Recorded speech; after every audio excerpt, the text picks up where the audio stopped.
Welcome to this week's episode of Being Human. Delighted to say I'm here with Cesar Perez. He is an actor, an author, a musician, and he wrote the book.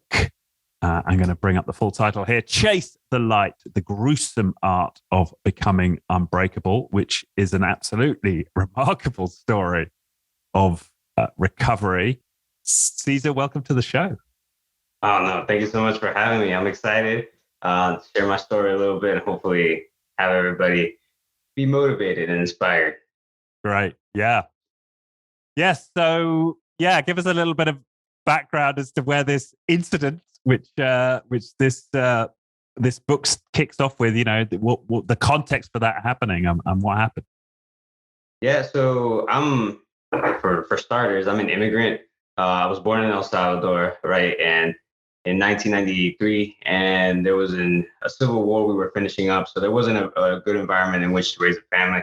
And so my parents brought me and my sisters to the US, and they always told us to be outstanding citizens in order to earn our rights to live here. But this country adopted us. And so my mom, she really honed in on our education because she's a smart woman, but never had the opportunity to further her education back home.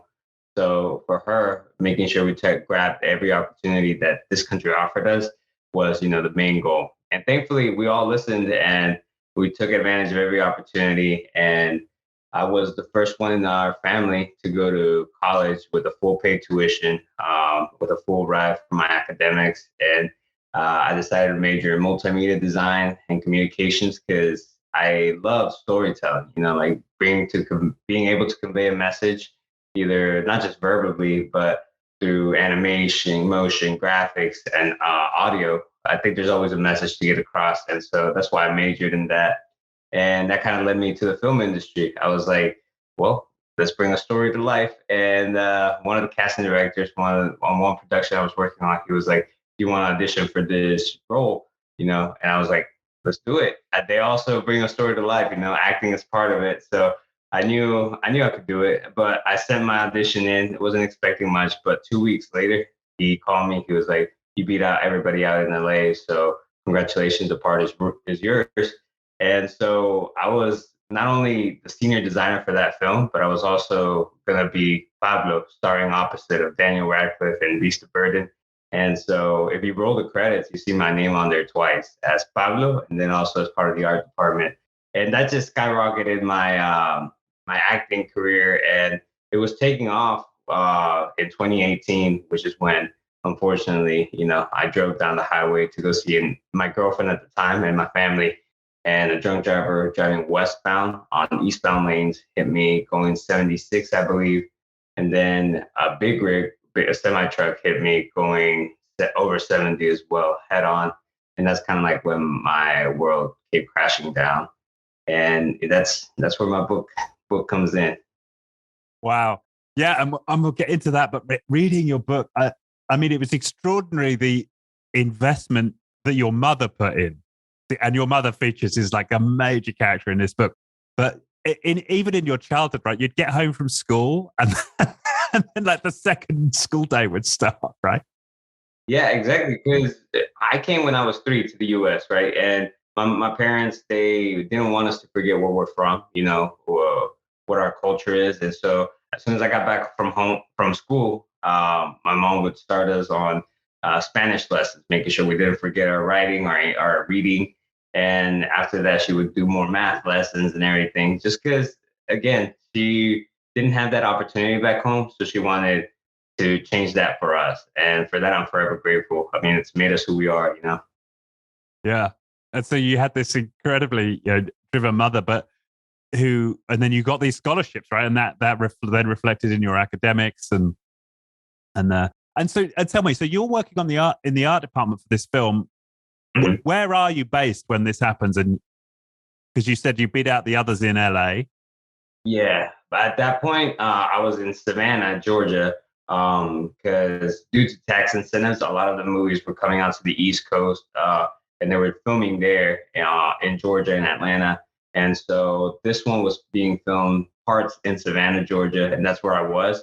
So thankfully, but they were still auditioning people out in LA, everywhere.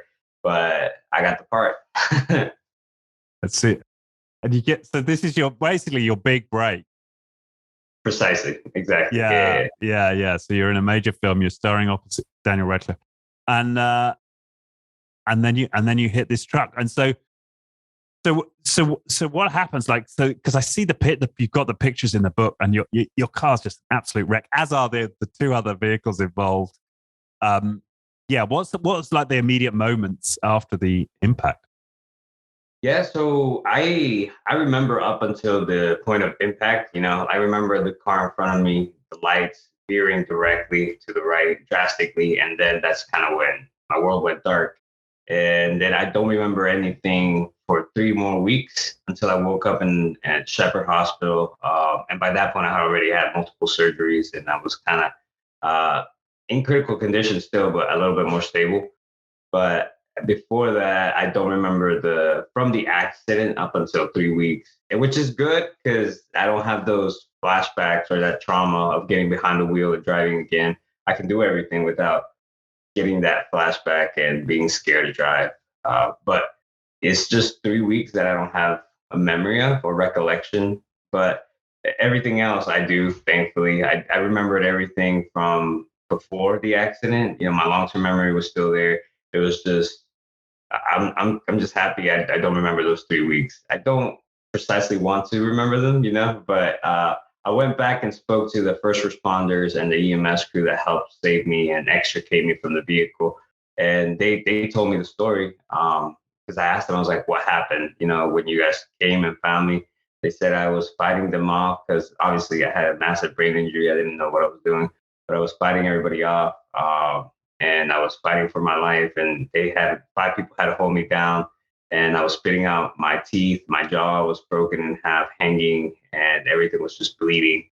So I was like, ugh, that's pretty gruesome. But I just went back and thanked them personally for everything they did and for saving me and giving me a second chance at life. Because they're all volunteers, and it's people that I didn't know before that accident. But I told them, they're my family now. Something connected us, and they can count on me for anything. Wow. Yeah. So they're all volunteers. I didn't realize. So they're not professional. Well, some of them Paid, are paid. like the EMS crew. The EMS crew is, but like the fire department, like the firefighters and everybody, those were all like volunteers. Oh wow. Okay. Yeah, I don't think we really have that system in the UK anymore. All of the firefighters would be paid. But you're fighting and they get you out, but then I understand you went into a coma. Is that right? At some point that happened? Yeah. After they extricated me and got me out, I coded on them a few times, which basically means my heart stopped beating, but they were able to bring me back. And at the hospital, I went into a coma, and then I went into an induced coma because they had to operate quickly if they wanted to save my leg and just do everything on my face that had to be done because I was a bloody mess at that point. Right. Right. And so of course you wouldn't have recalled any of that. What were the first moments of recollection as you're starting to emerge from the coma? I was at 3 different hospitals, obviously where they stabilized me, then they airlifted me to Navison Health in Macon, where they did a big surgery. And then from there, I went to Shepherd Center, where I was supposed to start my recovery and my therapies. And that's where I woke up that I remember, that I can recall. I woke up at Shepherd Center, and immediately the first thing I did, I couldn't talk because my mouth was wired shut. I had a trach tube and everything, but my friend brought me a whiteboard, and he told me to start writing, if I have any questions or anything. My right arm was paralyzed, so I had to learn how to write with my left hand. So the first thing I recall writing down was, how did I get here? My brain still didn't put all the pieces together, didn't know what had happened until after, much later. Right. And what was it do you remember what brought you out? Was it your friend's voice? Like what was the first thing you recall coming out? The first thing I recall is seeing my mom standing over me, and right. that's the first phase I remember. And then, but after that, I started kind of getting back some of my memories, and I started asking about my girlfriend because I was going down to see her. So after I realized that's where I was heading, the brain injury just caused kind of like a scratched disc in my head. Like I kept replaying that memory, and that's what I was living. That I was going down to see her. So all I kept asking after that was like, "Where's my girlfriend? Where's my girlfriend? Is she okay? Whatever." Right, right. So once you figured out you were what had happened, and you're in a hospital, then that's the next thought that came. And so, and how long were you in? Were you in this state with in the first hospital in Shepherd? I was a shepherd for almost 3 months, in just trying to get movement in my leg, and then also having all these other procedures being performed. Because, like I said, I had a trach tube, I had a feeding tube, because I couldn't talk, eat, do nothing. I couldn't breathe by myself. So it was just trying to get me to at least be able to breathe on my own, so they could remove the trach tube, and then just kind of progressively get better with all my physical therapy, my vocational therapy, every type of therapy you can imagine. I'm pretty sure I had. And what was your emotional state then when you came to your senses, as it were, and figured out what had happened? What were you feeling emotionally? Yeah, it's funny you ask because the reason why I was sent to Shepherd Center, because it's such a reverent trauma institute, was because of my brain injury. So, like when my head hit the dash and the steering wheel, like shattered everything, it caused my brain to start hemorrhaging, and the frontal lobe was the part that was impacted the most, and that just caused all my emotions to be haywire. Like everything that kind of held my emotions at bay before, it's like the dam had broken loose, and like all my emotions running rampant. Like they were at one extreme or another, and I would just be angry, or I would just be crying all day. And when I was happy, very seldom. Like my dad was the only one that would make me laugh. It would be like nonstop laughter. It was so weird, but it was just weird because I've always been in control of my emotions. I've always been, I've never been an emotional person before. If I was angry or upset, I would go and work out, or if I Mm. was feeling emotional distress or whatever, I would sit down, play some music. But fast forward to 2018, I didn't have any of those outlets. My right arm was paralyzed. I couldn't talk. My mouth was wired shut. I was 35 pounds lighter just because I was like a little kid at that point, and so I couldn't work out, could barely walk. So all the outlets I used to have were no longer there for me. And I remember the first year, I cried every day, nonstop. It was like it would just happen. I couldn't control it, and it just made me angrier. Like when you start crying and you're like, "Why am I crying?" It just makes you cry more. So that's how my emotions were for the vast majority of the first year. Right. And then presumably, certainly at the beginning, you didn't have any way to express it, right? There's no, you can't yell, you can't write anything down. It's Yeah, it's that's it's what all in caused me your, most of it in your head. that's what caused me even more frustration. Like it's like I can't let any of this out, until Mhm. eventually they unwired my mouth and I could start mumbling some things, which is why I would talk to my mom. She was like my psychologist, my therapist, my nurse, all in one. And she would she would be the one to get me out of there and kind of help me talk it out once I could. Right. And and yeah, your family, it's just an extraordinary story of the way your family came together around you. Were they, because they all moved to be basically with you, a constant visual, it seemed. Is that right? Yeah, they left everything and they just came deep by my side, be supportive, which is why I consider them, the strongest people. Just because I know I went through it all physically, right? But and I say it in my book too. Like the one thing I haven't gone through is seeing, a loved one that's about to die, or if he's passed away, and seeing your only son, because I'm the only Mm.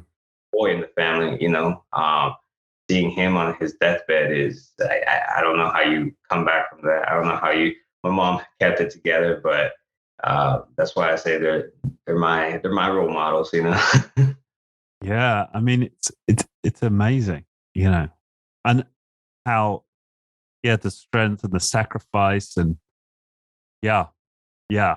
And they did. It's not like that. They're a wealthy family, right? They made enormous financial sacrifice. Yeah, they did a lot just to keep me where I was, because I had accomplished so much in my life, and they didn't want me to go back. They didn't want me to keep regressing or feel like I had lost everything. So that was their main focus, making sure that I kind of maintained that slight sliver of hope that things could get better. Right, right. And when did you start to like form, I guess, new expectations of how your life was going to be? Like, what was the first, I guess, vision of the new life that formed for you? For me, it was after it had to have been when I first saw my reflection in the mirror at the hospital. I was almost about to get discharged, but I had never seen myself because I couldn't wear glasses because my nose had just been, I guess, reconstructed at that point, so I couldn't put anything on it. Mm.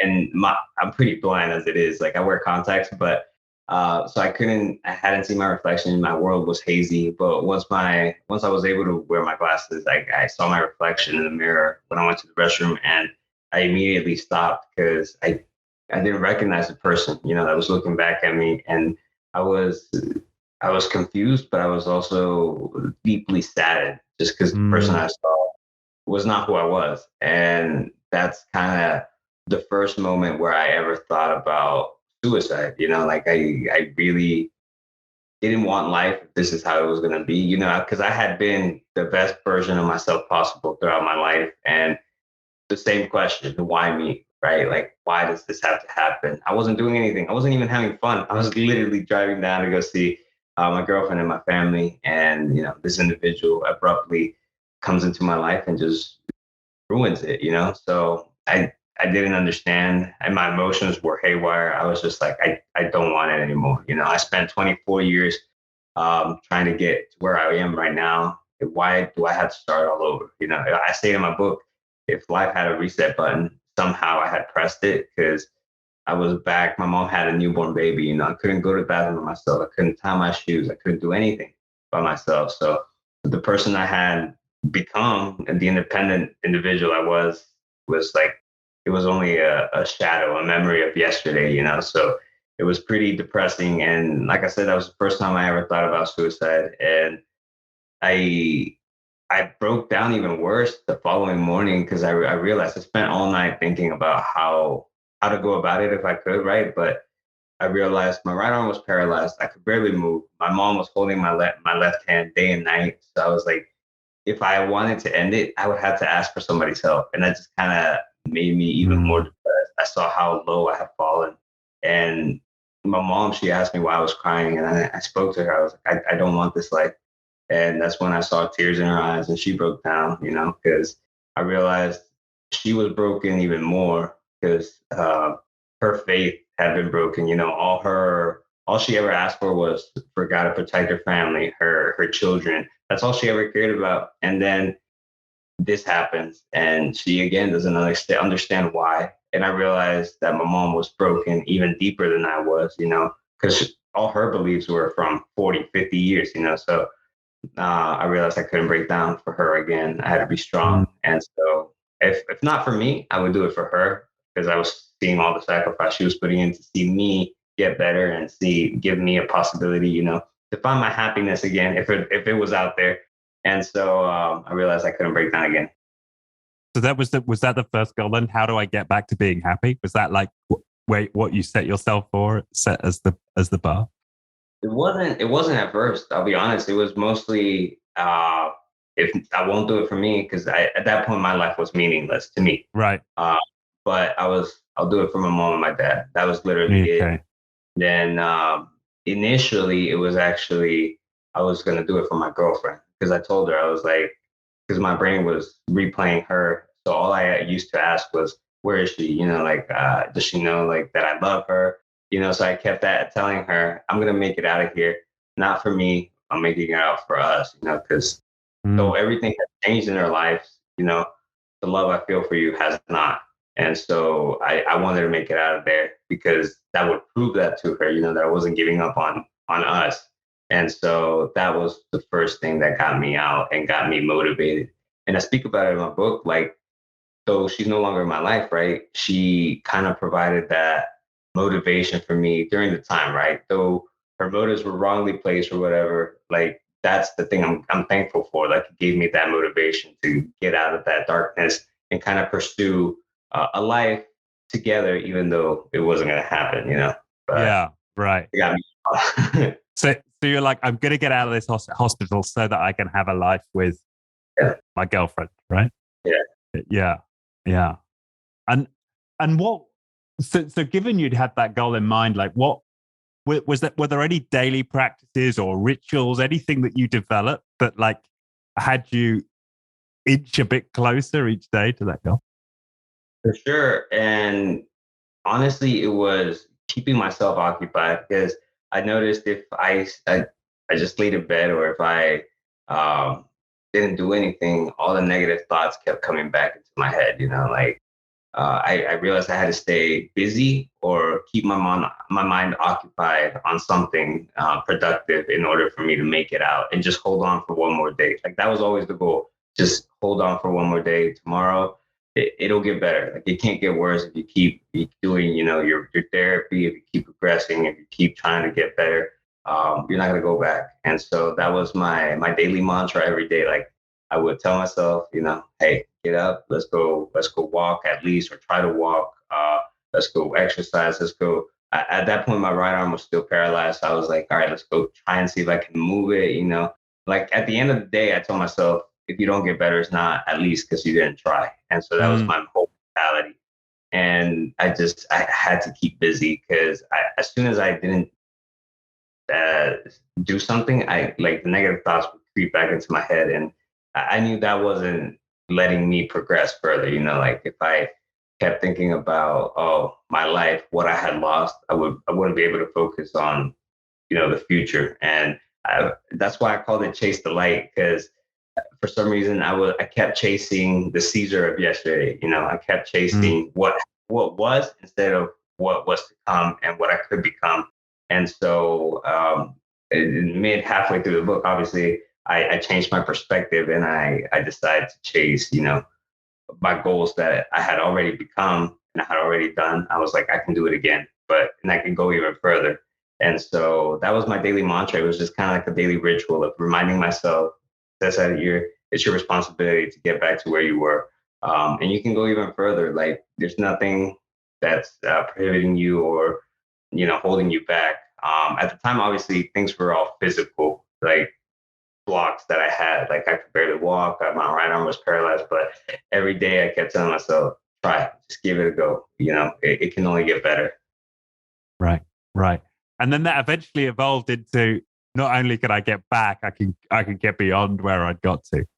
Exactly, and that's kind of like my still mantra because I saw how far it got me, not only my recovery, but I see if I applied that to every aspect of my life, it's it's crazy how far you can go. And this, like every morning I wake up at 5, I go running 3 miles. I'm still constantly pushing the envelope, not because I'm trying to get better, not because I can't physically do it. It's just because I want to see how far I can push myself. Like there's the sky's the limit, and so I always want to keep progressing, keep getting better. I don't ever want to lose that drive.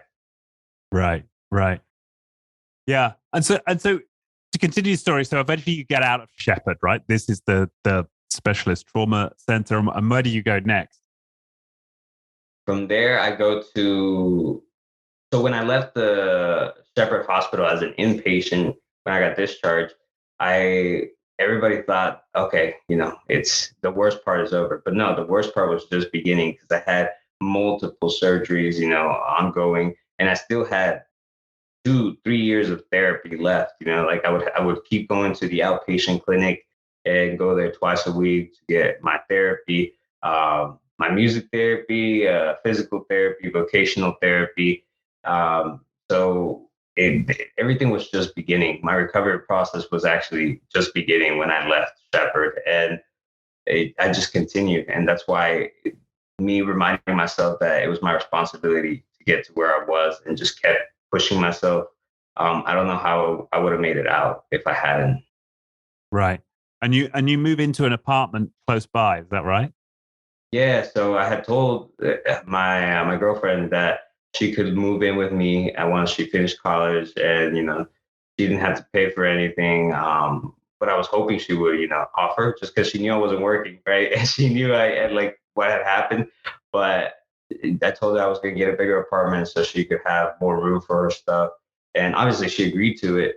But it wasn't financially viable for too long because I wasn't working, and I still had multiple surgeries left, and my mom, she was living with me because I couldn't do anything by myself, so it was a pretty hard moment for not just for me, but for my parents as well, because my dad was still living in Savannah. He would drive up 4.5 hours every weekend to come see us because he had to go back to work eventually. Mm.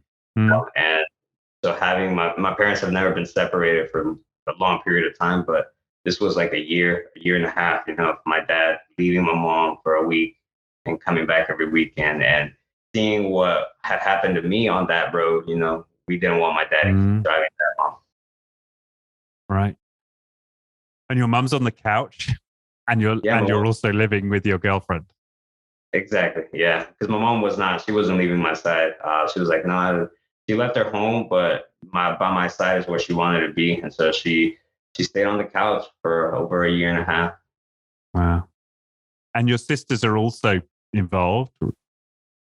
Yeah, my sister moved from the city she was at teaching after my accident. She moved to the apartment complex right next door to me, so she could be there for take me to my appointments. Be there for my mom if she needed her. Just be there for us.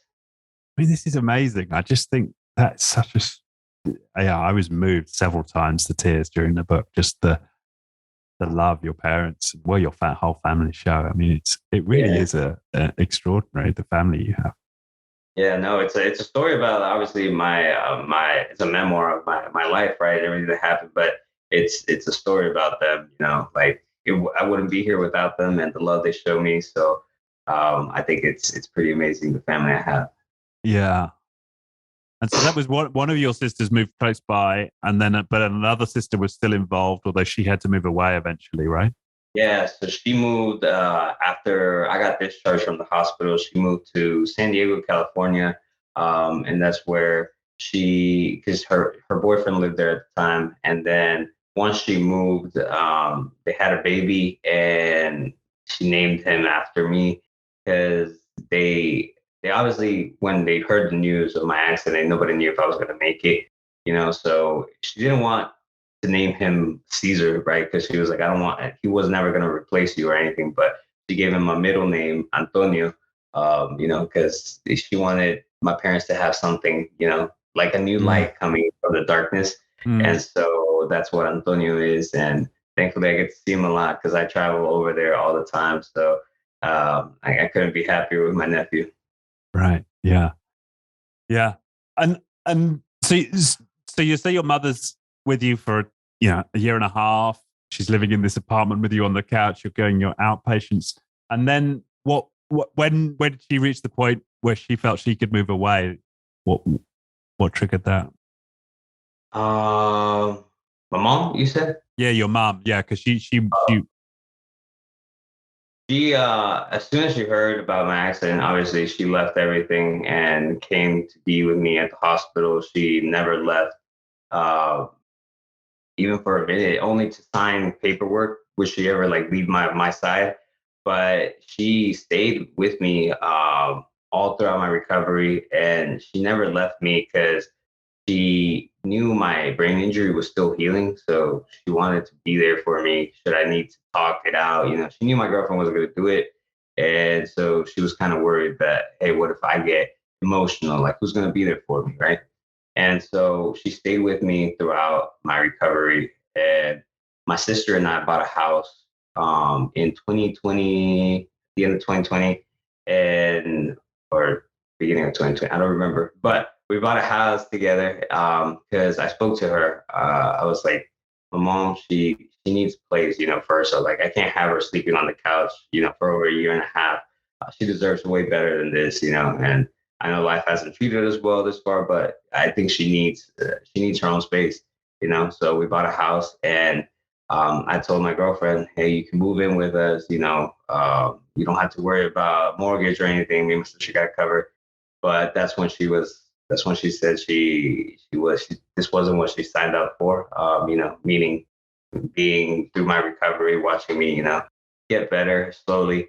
And I asked her if something had changed in her, from who I was before the accident and after. And she just said she hadn't signed up for this. And I told her at that point, I was like, te amo, which is I love you in Spanish. Because for me, that means so much more than when I say it in English, just because, people use love so habitually. Like I feel like it's lost some of its luster.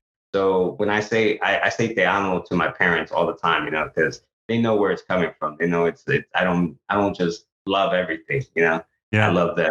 And so that's why I told her, I was like, te amo, do you love me? And she just stayed quiet. And I realized, no, she had made her decision a long time ago.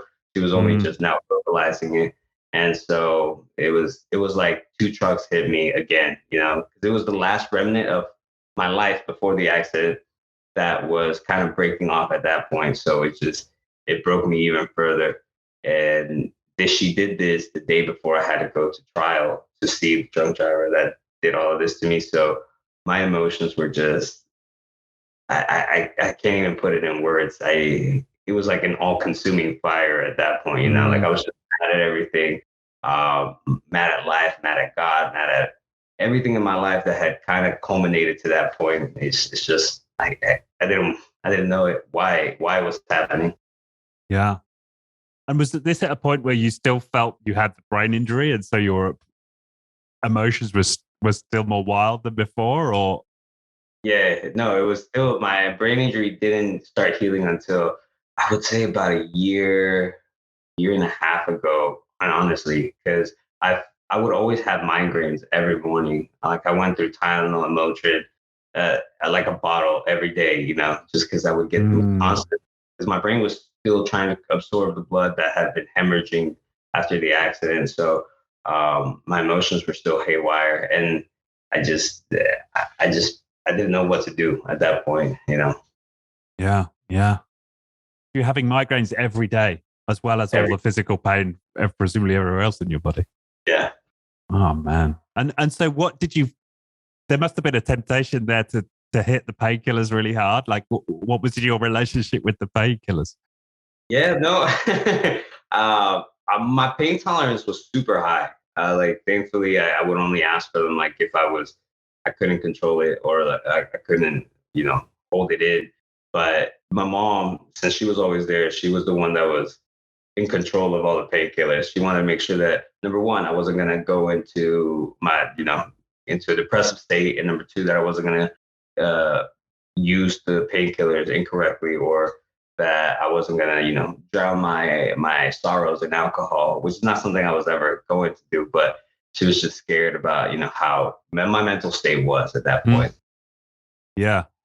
I'm impressed. I mean, I broke my leg once. I mean, nothing, just a fraction of what you experienced. And I was in hospital with painkillers. And I can remember, like, within 3 days, I was addicted to them. And I was like craving the drugs round, like, counting down the minutes until like 11 a.m. or whatever it was they gave to get my next hit. They're really powerful. That's what they told me. They said that, you're definitely going to probably get addicted to them, especially because in the hospital, there was one surgery. I think it was the stenosis removal from my trach tube that it was the most painful thing that I think my memory has kind of blocked it out. But they gave me morphine like every day. They were like, you're probably going to get addicted to this if we give it to you more. But I never got that feeling, that I was getting addicted to them. Like I could leave them as soon as I felt, hey, no, you're good to go. It's just like, I don't need them. Interesting. Why do you think you haven't got an addictive nature in that way? For me, it's kind of that same not personality, but that same characteristic that I keep pushing myself, like if I feel like I always got to prove it to myself, like that independence that I felt like I had lost before. I was like, I don't want to depend on painkillers, So I was like, as soon as I felt good enough, I was like, no, I don't need them anymore. I'm independent. I don't depend on nobody. It was this that mentality. Like I don't want to be dependent on anything, and that just kind of, I guess that kind of prevented me from getting addicted, because Mm. I stopped taking them once I felt good. Yeah, it's almost like that's part of your recovery is like doing it, but in a way that means you're not dependent, right? You're gaining independence, and that would take you in the opposite direction. Yeah. Yeah, that makes sense. So now you move into to this home with your sister and your mum. Your girlfriend's out of the picture. Yeah, talk us through that phase. What's happening at that phase point? Yeah, it was. I think it was so surreal because that pain I remember. It's not like the pain from the accident, the impact. Mm, Thankfully, I don't remember that. But it was like two trucks hit me all over again. It was like I was starting all over my recovery phase, even though I wasn't. But that's how it felt like, just because right, she's the reason. Obviously, I was driving down there to go see her, and if I hadn't met her, like that's kind of like where my brain started going, like right, why, like why did I make these decisions? Why did I even meet her? Like all of this, the worst pain in my whole life and in my family's could have been avoided, if I had not met her, right? So I was like that. I've always lived my life with no regrets. But out of everything, I felt regretful about that, And so that pain and that depression, that depressive state kind of just, it dawned on me, through the several months. And eventually one day I sat down near a lake in New York, and tears just started crying. I mean, tears just started coming, and I saw my shadow or my reflection in the lake, and I just kind of spoke to myself, try to make amends. Like I felt like I was two different people, the Cesar before the accident, then the Cesar now, and so I just kind of spoke to myself, and I apologized to myself for all the pain I had put me through, and just kind of try to make amends with myself and just promise myself to get better and to protect both of us, And I know right. it sounds weird, right? But like Yeah, I had like split personality, but my life had just been drastically changed. So I felt like obviously the Caesar before the accident was one mm, person. Caesar who I am now is a different person. Even though we're the same, but it's that the perspective in my life had changed. And so I just kind of I felt I needed to make amends with who I was before, in order to yeah, be able to move on. And so after that, I felt lighter, and I found a little peace that kind of propelled me to just continue getting better and leave everything behind that wasn't helping me to do that. right, right. And were you able to share that, like with your sister and your mum through this process, or was this a personal journey for you? It was mostly a personal journey. Mm, Because my mom was always asking, how you feeling. She would always tell me, hey, you're better off, alone. You need people that are going to help motivate you and inspire you and push you, to get better. And so that my mom, I would speak with her sometimes, but I needed to do it alone. Like that's why there was yeah, nobody around at that moment when I spoke to myself and just kind of made amends with me. It was kind of like an internal healing process that I had to do, but I had to do it on my own, So uh, thankfully, I got a chance to do it. right, right. And so whilst you're getting over, I mean, you call her Heather in the book. I wasn't sure if that was Yeah. her real name or not. No, that's not her real name. So you're getting over Heather. And how's your physical healing at this point? At that point, I still had various surgeries left. Um, I think I've had over 20 something. It's in the 20s, Wow. surgeries, Wow. and these are big surgeries. Like it's not something little. But at that point, I still had a lot of surgeries left. So I was able to walk. I was able to slightly jog, but my gait, how I walked, was still a little bit wobbly. My right arm was still basically paralyzed. It was moving slightly, but not much. And I still had so many surgeries left. I was wearing braces at that point, so there was still a lot more to be done, And the recovery process was, I would always say, halfway done. Right. Right. Right. And the constant was like, I'm gonna. So now Heather's gone, right? So it's not I'm gonna do this so that I can have a life with Heather again. Is this the point now where there's a new goal? Oh, Yeah, no. After she left, obviously I went into a depressive state for a little bit, which that my parents helped me. My mom, she helped me get out of it, and I kind of realized at that point, yeah, my perspective and my view, my goals had to change, because Heather was out of the picture, right? So I couldn't rely on her to kind of give me that motivation to, hey, get up, get going. So I started reading. I started pushing myself even further. I was like, all right, that motivation is gone, but now there's a new motivation for me. That's when I started chasing who I was. Like I was like, I got to get back to where I was before and then even more. So I started doing everything. I was like, if I couldn't move this weight, when I was at the gym, if I couldn't move this weight yesterday, I'm going to move it tomorrow. So there was always that mentality of now I got to get better than where I was yesterday. Like that kind of became my goal. And my family was, they took priority after Heather left, right? Like Heather moved out of the picture, but now it was my family. So my family was number one. I was doing it for them and, obviously for me to get better. But I wanted to let them know that I wasn't going to give up, just because she had left. I was going to do it for us because they had sacrificed so much, almost 2 years at that point, 3 years, to see me get better. So I wasn't going to let all their sacrifice go to waste. And that kind of became a motivation at that point. yeah. Well, that's interesting. So that's a constant. So you're at no point are you ever doing this just for you. No. And do you think that was a big part of why you were successful? Yeah, it wasn't until my brain injury started, like it was healed, that I kind of moved a little bit, and I saw my parents. Obviously, they were smiling a little bit more, like they were kind of more content with life. I'm not saying they were at peace, but they had definitely made amends with what happened. And when I saw that, hey, they're doing a lot better, I was like, now I can start doing everything for me. And that was like, That's a I nice think thing. like last year is when I started chasing everything. My book, I was hell bent on getting it out, making sure I progressed my story and helping others. Like I really wanted to help others traverse their darkest moments, like I had.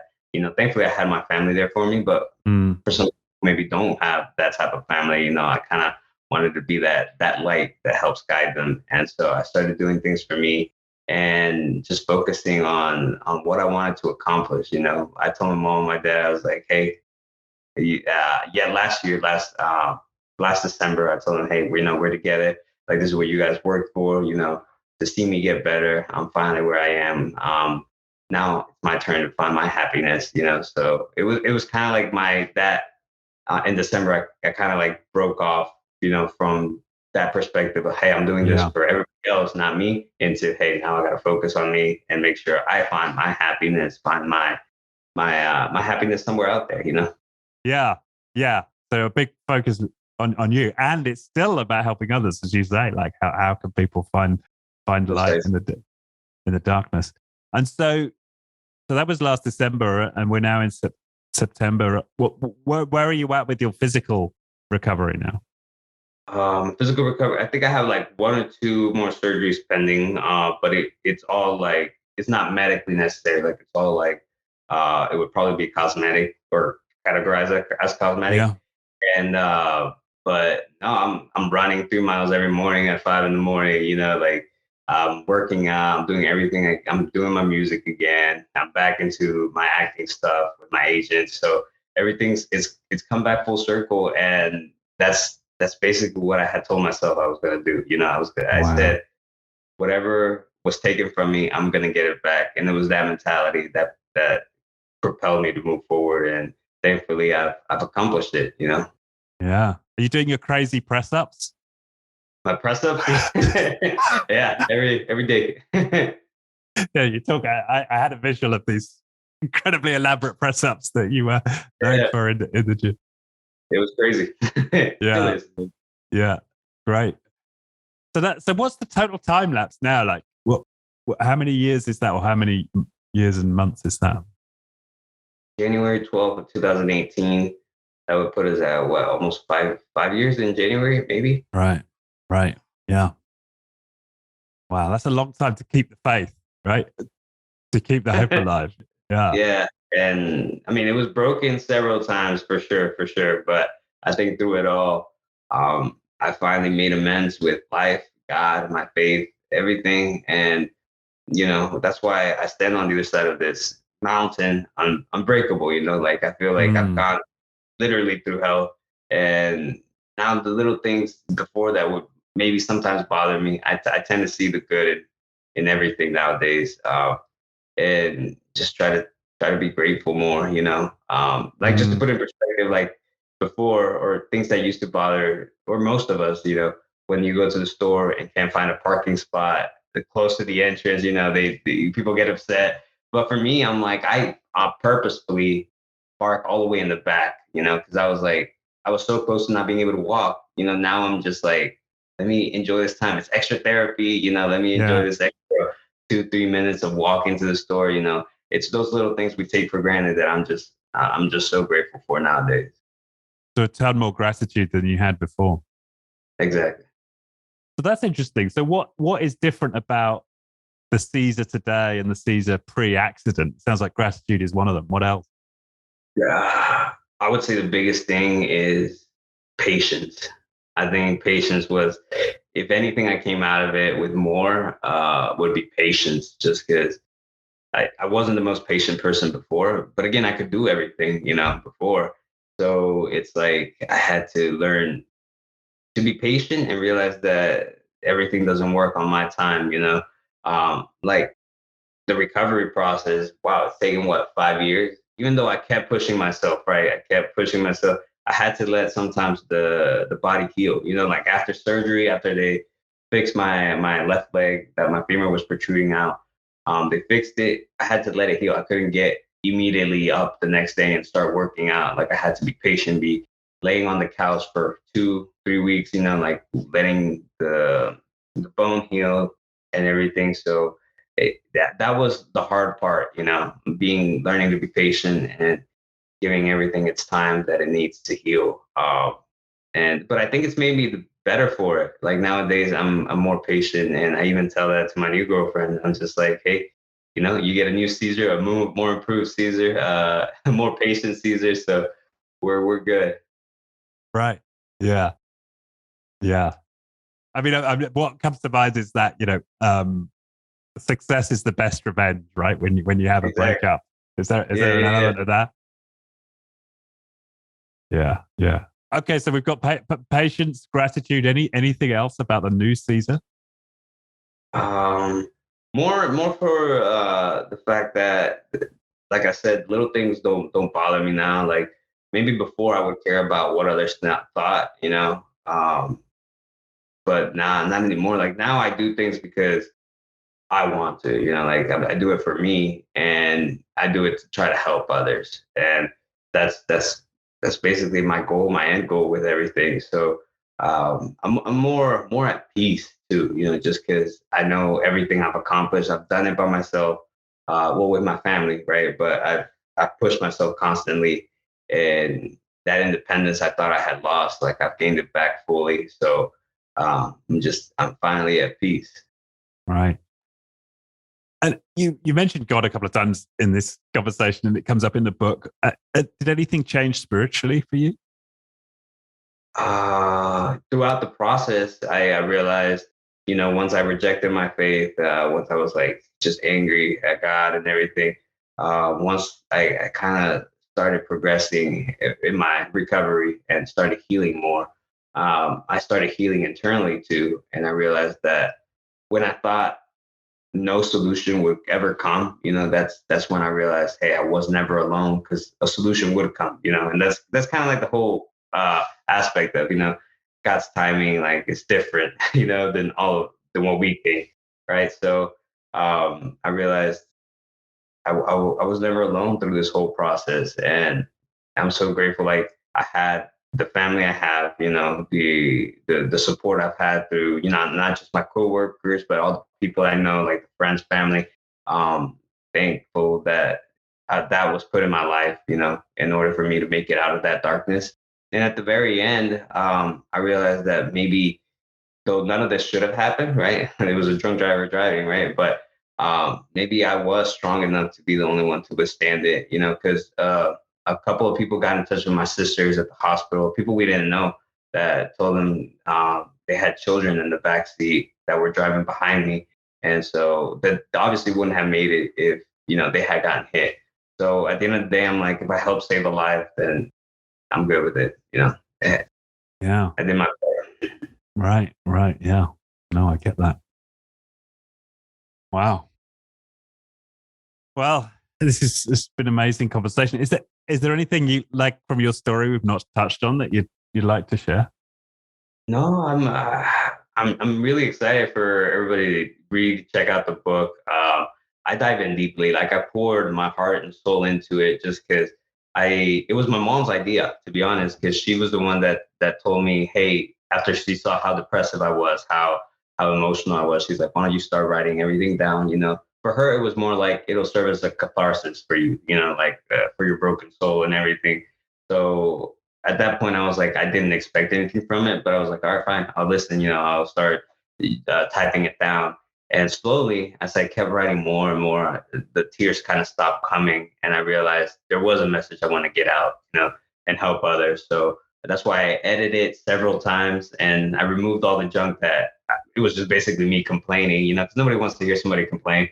So, and then it kind of evolved into this book, which I'm pretty proud of. I was going to edit it again. And that was the hard part with my publisher. I was like, I wanted, because I'm a perfectionist, I wanted to be perfect and right. And for some reason, I felt like it was a little bit repetitive, a little bit in the front. And at the very end is when where my best writing comes in. And and I thought about how and why. And that's because when I started writing it, my brain injury was full on still, And so at the very end, my brain injury has recovered. And so it takes you through that journey. And that's why I decided to leave it as is, because I was like, I want the reader to go on that journey with me. It kind of reminds me of the book Flowers for Algernon, where you see the character actually evolve through the book and it takes you on that journey. So I was pretty pleased with it, how it came out, and I'm excited for everybody to read it. That's fascinating. Yeah, now you say that makes total sense. Because the first half of the book, you can really feel that emotion, especially like the anger towards your girlfriend. It's like, kind of like every page, there's a lot of rage there, and then it becomes much more philosophical. It sort of slows down towards the end. That's very true. Yeah. Fascinating. Yeah, it's another way of looking at it, but the sort of story within the story, right? Yeah. Awesome. Well, we will certainly put links to the book. I'll remind people once again. So it's Chasing the Light, the gruesome art of becoming unbreakable. And I'll also put a link to the book. Anywhere else you might send people who, going through tough times, need some inspiration? Feel free to reach out to me. My Instagram, my Twitter is Cesar Perez Fit. Again, I've always been a fitness fan, so that's why the username. But yeah, feel free to reach out. My YouTube channel is also Cesar Perez. So because it's about to be my music is going to be coming out. So I'm excited for that aspect of my life too. But no, I just want everybody to hold on for one more day. Things do get better. Every night does have to end, even though you don't see it at the time. And trust me, I've been there, but it does get better. You keep pushing and hold on. Beautiful. Okay. Well, thanks once again, Cesar. This has been fabulous. I really appreciate your time. Thank you. Thank you. Thanks, Cesar.